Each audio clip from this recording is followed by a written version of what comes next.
오늘 은혜 받으실 하나님의 말씀은 요한계시록 9장 우리 13절에서 21절 말씀까지입니다. 여섯째 천사가 나팔을 불매 내가 들으니 하나님 앞 금제단 넷불에서 한 음성이 나서 나팔 가진 여섯째 천사에게 말하기를 큰 강 유브라데에 결박한 네 천사를 놓아주라 하매 네 천사가 놓였으니 그들은 그년 월일 시에 이르러 사람 3분의 1을 주기로 준비된 자들이더라. 마병대의 수는 2만만이니 내가 그들의 수를 들어노라. 이 같은 환상 가운데 그 말들과 그 위에 탄 자들을 보니 불빛과 자주빛과 유황빛 호심경이 있고 또 말들의 머리는 사자머리 같고 그 입에서는 불과 연기와 유황이 나오더라. 이 세 재앙 곧 자기들의 입에서 나오는 불과 연기와 유황으로 말미암아 사람 3분의 1이 죽임을 당하니라. 이 말들의 힘은 입과 꼬리에 있으니 꼬리는 뱀 같고 또 꼬리에 머리가 있어 이것으로 해하더라. 이 재앙에 죽지 않고 남은 사람들은 손으로 행한 일을 회개하지 아니하고 오히려 여러 귀신과 또는 보거나 듣거나 다니거나 하지 못하는 금은 동과 목석의 우상에게 절하고 또 그 살인과 복술과 음행과 도둑질을 회개하지 아니하더라. 아멘. 여섯째 천사가 나팔을 불 때 요한은 하나님 앞 금양단의 넷불에서 나는 이런 음성을 듣게 되어집니다. 이 금양단에 대해서는 앞에서 설명을 드렸었어요. 성도들의 기도, 그리스도의 증보를 상징하는 곳이고 그 뿔은 기도의 능력과 그리고 하나님의 응답의 권위를 의미한다라고. 여섯째 나팔의 심판은 그런 우연한 전쟁이 아니라 역사의 주관자 되시는 하나님의 그 때에 벌어질 일들이고 그리고 하나님 앞에 쌓인 기도에 대한 그리고 공의롭고 거룩한 응답의 시작이라고 볼 수가 있습니다. 여기서 큰 강 유프라데에 결박한 네 천사를 놓아주라는 명령은 지금까지 하나님께서 억제하셨던 심판의 그 세력이 정한 때에 풀려나게 됨을 의미한다라는 것. 여기에 이제 결박하다라는 이 단어는 그 하나님의 주권 아래 완전히 그 통제된 그 상태를 가리킨다라는 것. 그러니까 심판의 세력조차도 하나님의 허락 없이는 그 움직일 수 없다라는 것을 분명히 드러내고 있고 15절 말씀에 보면 네 천사가 이 결박당한 네 천사가 놓였는데 그들은 그 연월 일시에 이르러 사람 3분의 1을 죽이기로 준비된 자들이더라라고. 연월 일시를 알 수가 없습니다. 그러니까 그날 연월 일시를 알 수 있다라고 하는 것은 그 하나님의 주권이기 때문에 하나님만 아시는 것인데 인간이 알 수 있다라고 그 만약에 이야기한다라고 하면 그것은 잘못된 그런 성경 해석이라고 볼 수가 있습니다. 주님 재림도 그날 월 일시를 모르죠.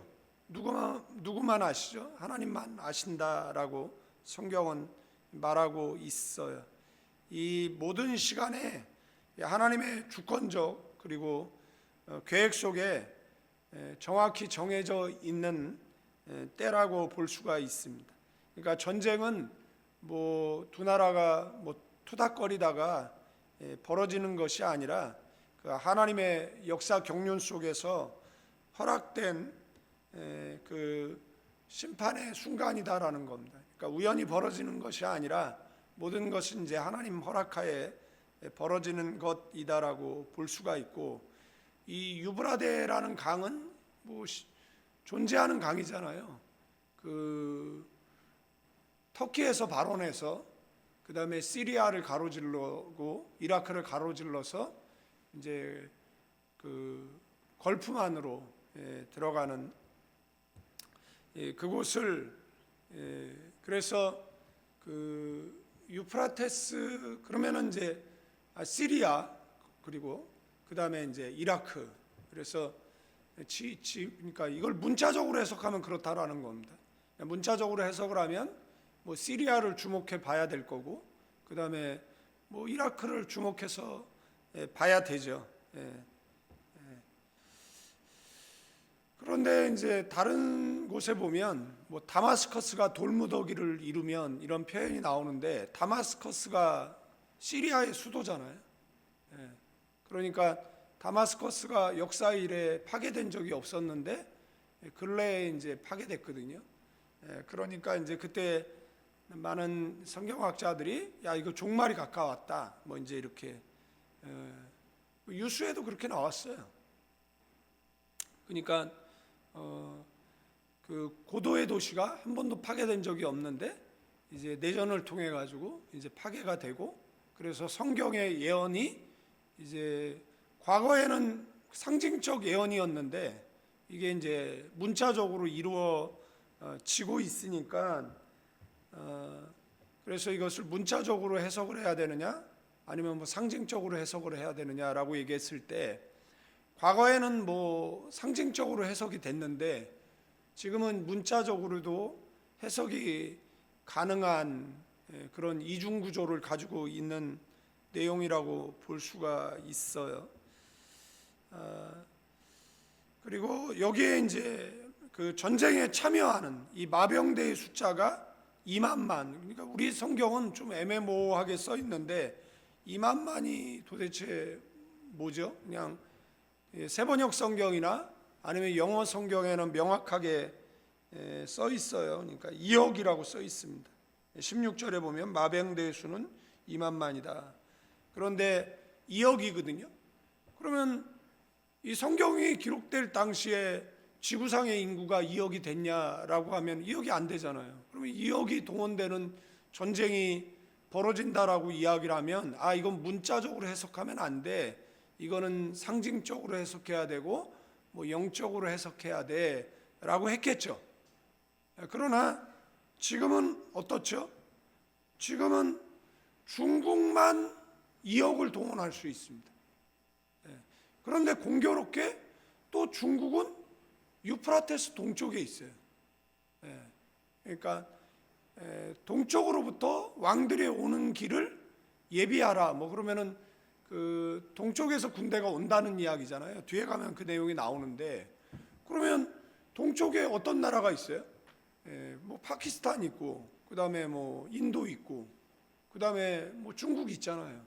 그런데 타임즈에 중국은 2억의 군대를 동원할 수 있다라는 그 기사가 난 적이 있어요. 그러니까 자기들은 진짜 병력을 끌어모으면 뭐 2억까지는 동원할 수 있다. 그러면은 숫자로 봤을 때 그 많은 숫자잖아요.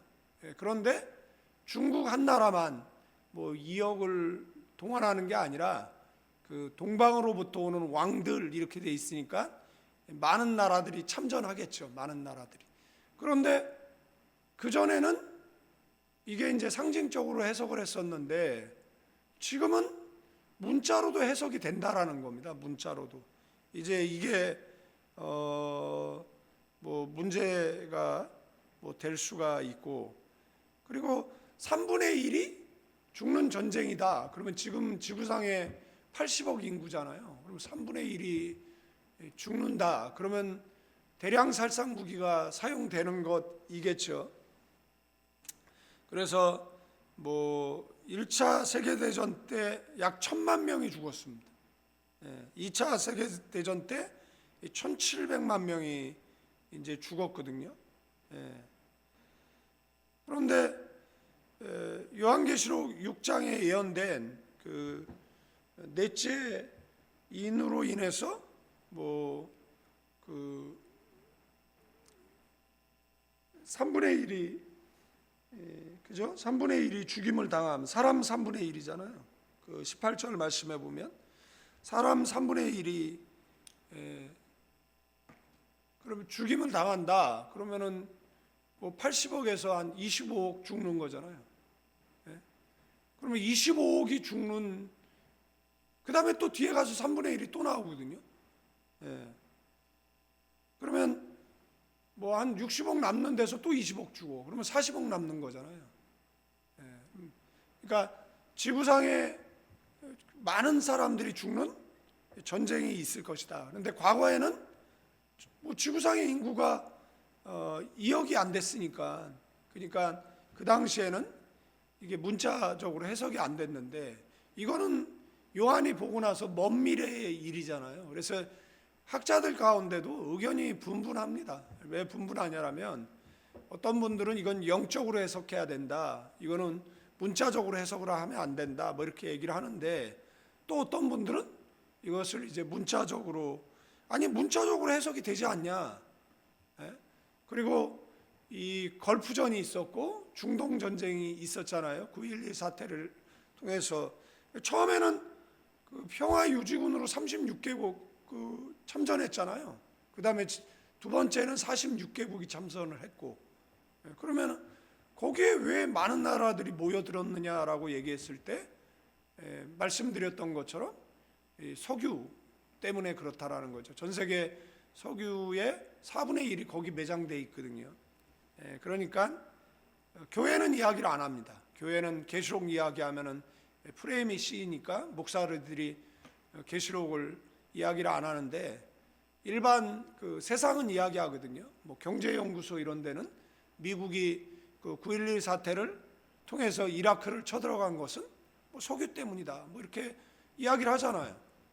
그래서 교회에서 이야기를 안 하니까, 여러분들 우리가 얘기 안 하면 뭐 돌들이 떠든다라고 얘기를 하잖아요. 그러니까 우리가 복음 전환하지 않으면 돌들이 이야기할 거 아니에요.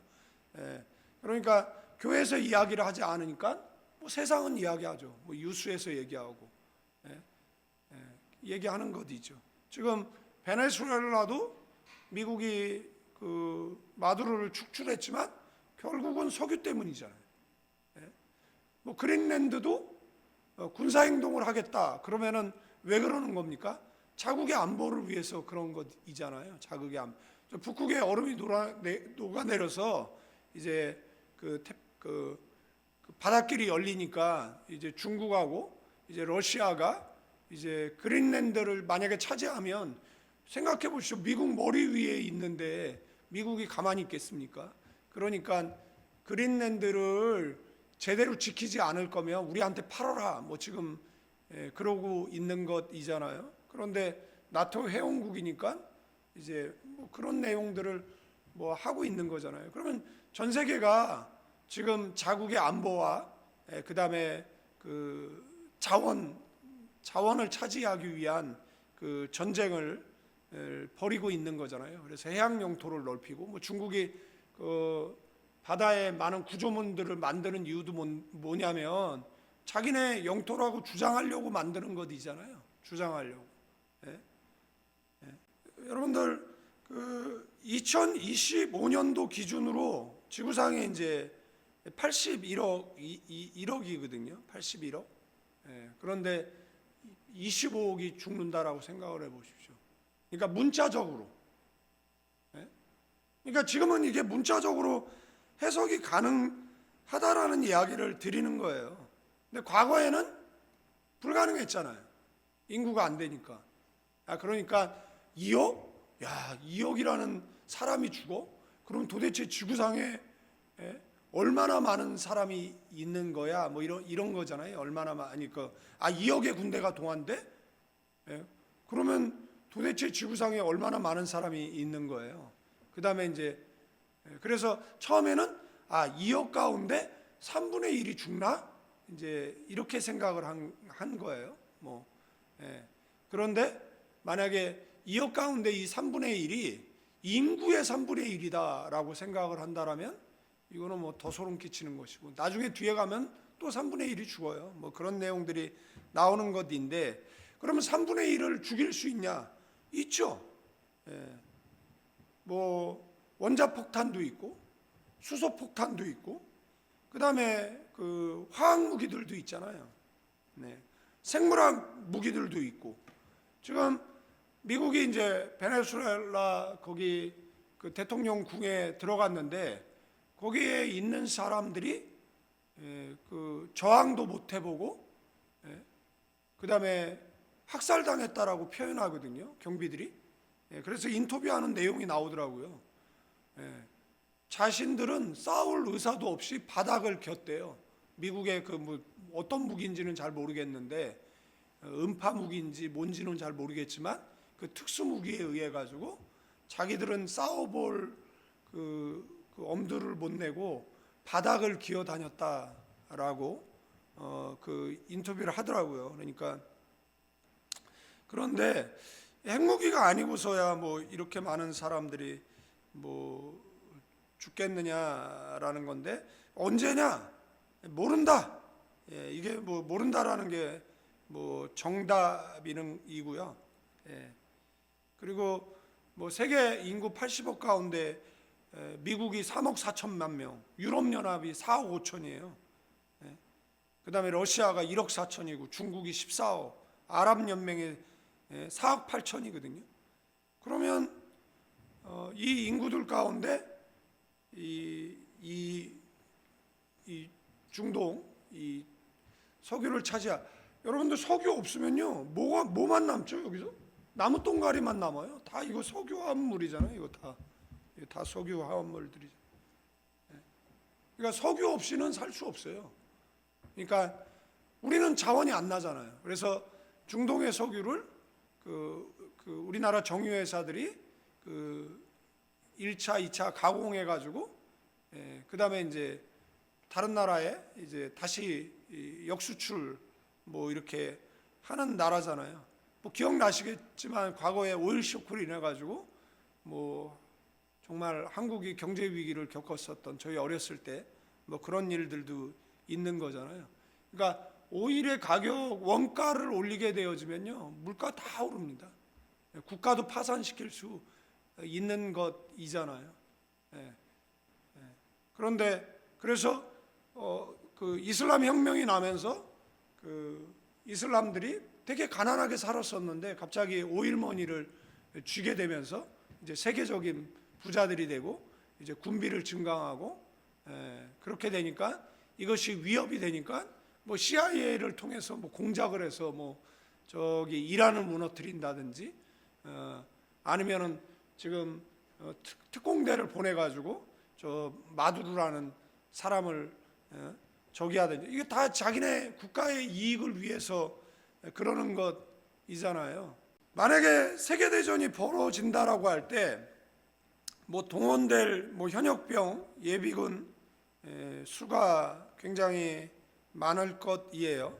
그리고 말씀드렸잖아요. 중국은 2억의 인구를 동원할 수 있다. 뭐 이렇게 말씀을 드렸는데 그러면 중국이 유프라테스에 2억의 인구를 동원할 명분이 있어야 되잖아요. 명분. 그러니까 과거에는 이게 문자적으로 해석할 수 없었는데 지금은 이제 문자적으로도 해석이 가능하다라는 겁니다.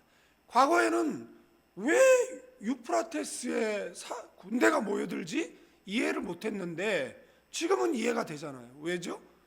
말씀드렸잖아요. 거기는 중동의 화약고이고 거기는 그 석유가 지금 4분의 1이 거기 매장돼 있기 때문에 그것을 차지하는 나라가 이제 그 뭐 세계적 종주국이 뭐 되어지겠죠.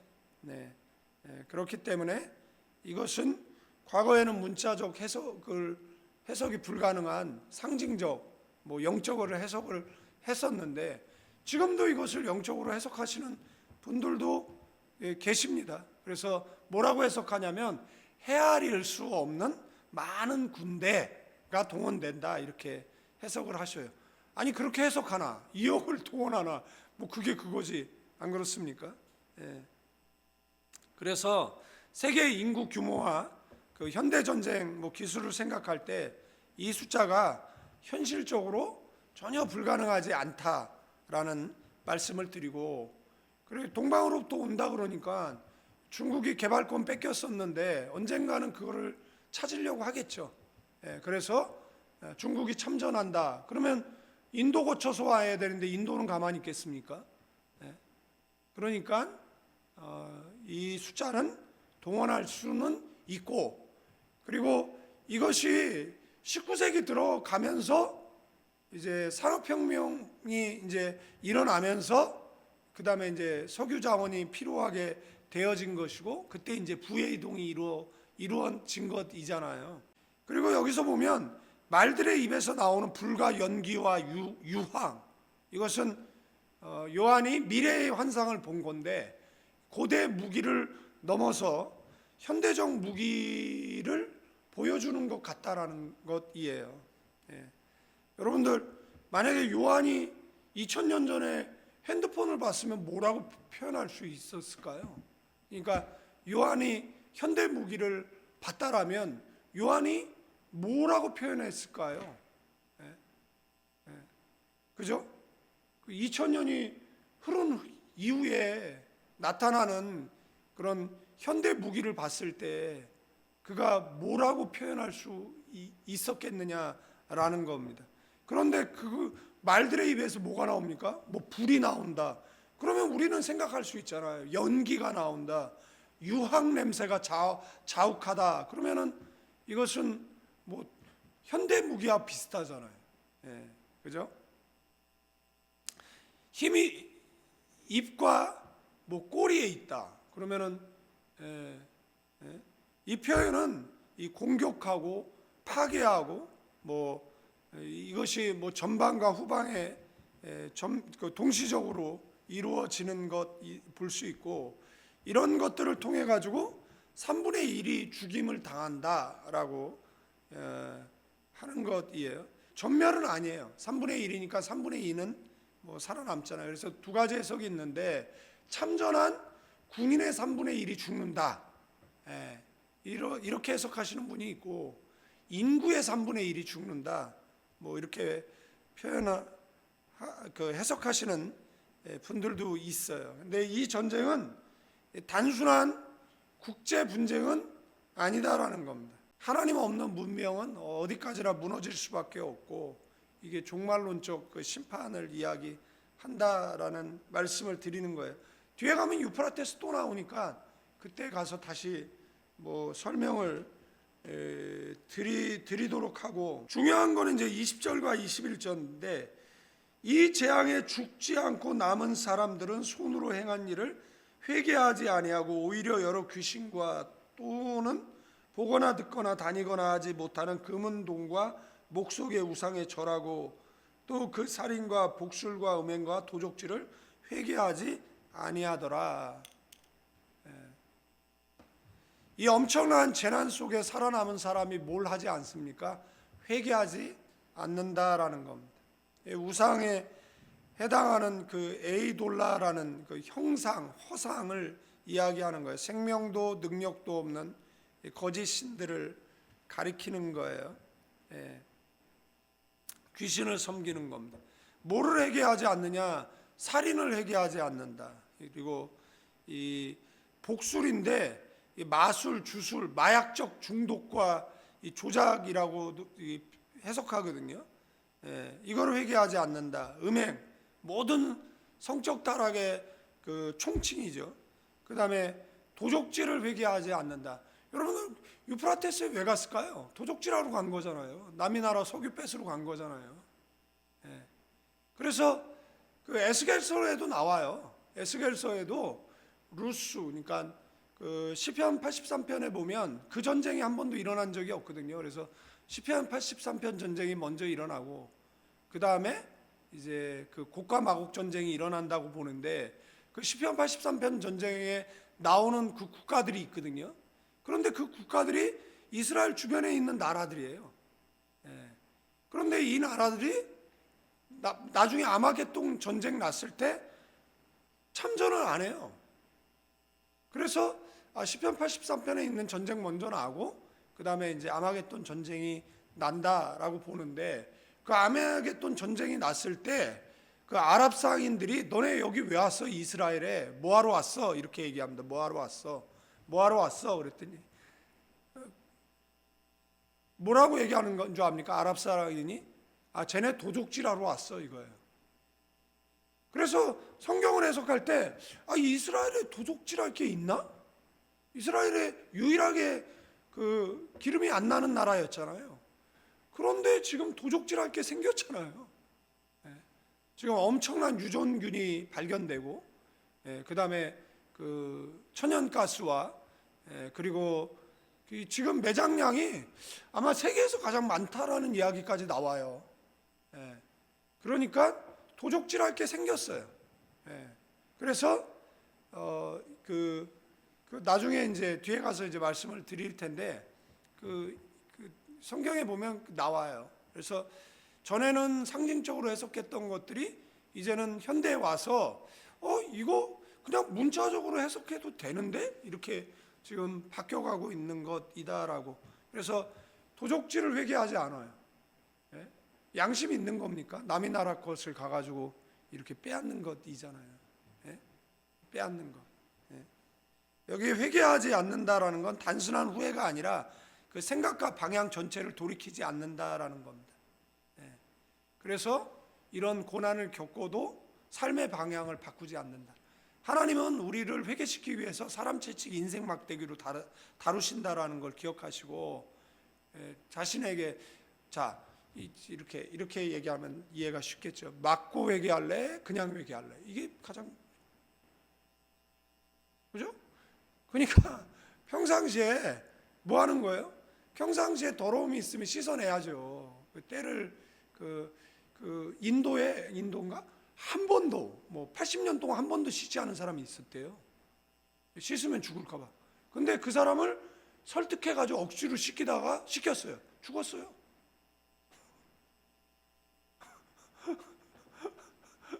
그래서 그렇게 죽을까 봐 회개하라. 안 하면 안 되잖아요.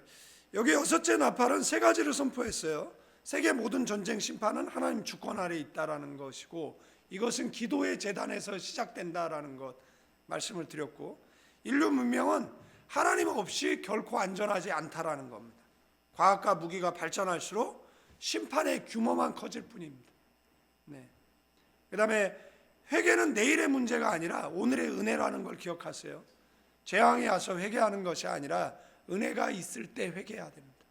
은혜가 없으면 회개하지 않습니다. 오히려 강팍한 마음을 갖습니다.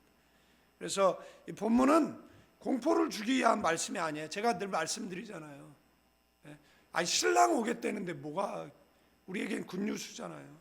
그래서 기억하셔야 될 것은 지금은 회개의 때, 은혜의 날이라는 것을 기억하시고 주님 오실 날 불온한데 신앙에 웃긴 여비고 사는 저와 여러분 되길 축원드립니다. 이제는 우리 주 예수 그리스도의 은혜와 우리 아버지 하나님의 극진하신 사랑, 성령님의 감화 감동 교통 충만 축복하심이 이 새벽에 나와 기도하는 믿음의 사람들 위해 이제로부터 영원까지 함께 계실지어다.